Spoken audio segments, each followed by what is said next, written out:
All right, let's jump straight in. Have you ever actually stopped to think about your own habits when you're on your phone? I mean, picture this. It's maybe 2 a.m., and you are mindlessly scrolling past dozens, maybe hundreds of posts, barely registering a single one of them. It's just this endless blur of videos, text, images. But then, out of nowhere, you stop. Something actually breaks through all that noise. You watch it, you read it, and then you do something even more significant. You hit share. So why does that happen? What's the invisible trigger that turns us from a totally passive scroller into an active participant? Well, welcome to This Explainer. Today, we're decoding the real psychology and the strategy behind truly engaging social media content. We're going to look way past the ever-changing algorithms and the guesswork and break down exactly what makes content resonate so deeply that people feel literally compelled to interact with it, share it, and ultimately care about it. Here is our roadmap for today. Number 1, the psychology of engagement. 2, visuals and storytelling. 3, interactive community content. And 4, real-world success stories. Starting off with Section 1, the psychology of engagement and why we actually share. Before we can even figure out what to actually post, we have to answer why people care in the first place. Listen to this insight from Joe Matsushima. He's the creator behind massive viral hits like Tiny Hamster Eats Tiny Burritos, and he really puts this into a fascinating perspective. He points out that just liking a piece of content doesn't guarantee a share. Sharing is actually a reflection of identity. Think about it. When someone shares your post, they're essentially raising their hand and saying, "Hey, this is who I am, and this is how I perceive the world." They're using your content almost like a digital mirror to define themselves to their friends, curating their own digital identity through the stuff that you create. So the big light bulb moment here is that we really need to shift away from treating our audiences purely as customers or viewers and start treating them like a community. Honestly, even if you represent a highly technical B2B brand or a utility company, you can build incredible loyalty around what you stand for. It's all about giving folks those inside jokes or a shared language. When you let them feel like they're in on the secret, man, they become incredibly proud to be part of your story. They stop being passive consumers and suddenly transform into your absolute best, most vocal advocates. Moving right along to Section 2, visuals and storytelling, capturing attention. Okay, so once we deeply understand that psychology of community, we have to leverage some structural elements to actually catch their eye in a super crowded feed. This concept right here is a foundational design principle, visual hierarchy. Using tools like size and scale naturally commands focus. It's like pointing a spotlight. Larger elements naturally draw the eye, guiding your viewer exactly where you want them before they even consciously process what they're looking at. Because, let's be real, if everything on your screen is big and bold, nothing stands out. The brain just interprets it as visual clutter and ignores it.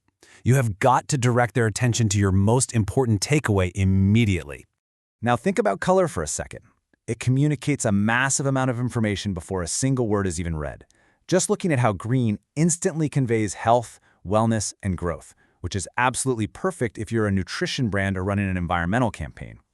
Meanwhile, purple gives content this sophisticated, creative, almost luxurious vibe. Choosing the right color palette isn't just some aesthetic afterthought about making things look pretty, it's a deeply strategic tool. You use it to instantly evoke the specific emotional state you want your community to feel.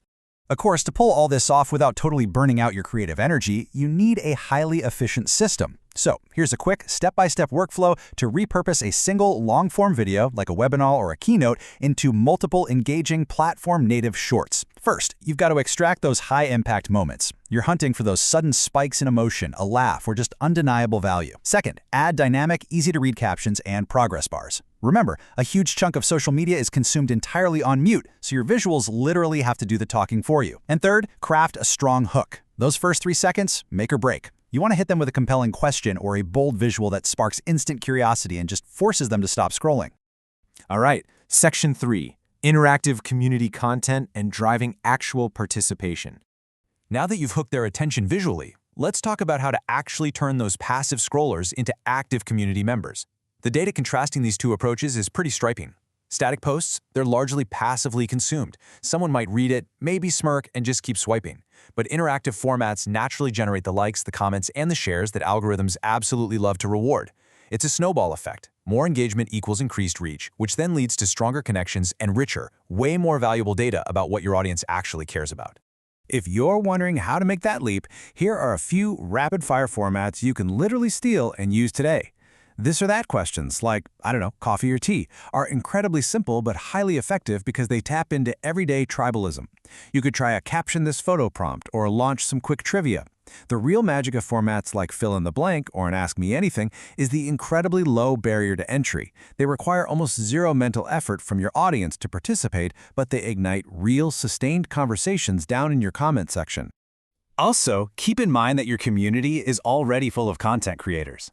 Amplifying user-generated content, or UGC, is a total game changer. Imagine hosting a contest where your audience shows off exactly how they use your product in their everyday lives, and then you feature those submissions on your official channels. It completely validates your audience, it reinforces that shared insider identity we talked about a minute ago, and perhaps most importantly, it provides you with the most authentic social proof possible. You just can't buy that kind of trust. Let's bring it all home with Section 4, Real-World Success Stories, taking all this theory and putting it into practice.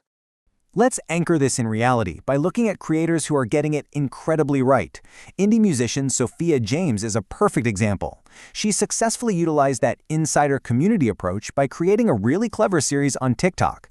She essentially assigned viewers to a group number based entirely on the random video they happened to land on. Viewers who saw the 7th video suddenly identified heavily as being part of Group 7. It's absolutely brilliant. She basically gamified her engagement and created this massive inside joke that drove her comments completely through the roof. And it's not just for indie musicians either. Look at the B2B brand Square. They use people-led storytelling to absolute perfection. In their See You in the Neighborhood series on YouTube, they don't just sit there talking about their payment processing tech. Boring, right? Instead, they highlight the real, local entrepreneurs who actually use their tech to chase their dreams. By partnering with human creators and sharing these rich, community-driven narratives, they foster incredible trust and relatability. It proves that even the most technical B2B company can, and absolutely should, tell a compelling human story. And you can totally apply this to your own success stories right now. Got a dense, boring PDF case study that no one actually wants to read? Don't just dump it in one post. Serialize it. Break it down into a compelling narrative arc spread across multiple posts. Post 1 outlines the initial problem. Build a little tension. Post 2 reveals the specific, innovative solution you've provided. And then Post 3 lands the punchline with quantifiable results and strong, undeniable visuals. It turns a dry corporate report into an actual story, keeping your audience coming back day after day just to see how it ends.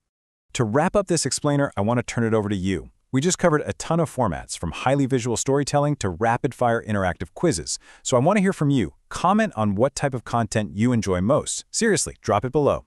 And as you go forward, try taking just one strategy we discussed today and test it out for yourself as a fun experiment. As you do, ask yourself this one final, crucial question. Is your content just adding to the endless digital noise, or is it actually giving people a genuine reason to belong? See you next time.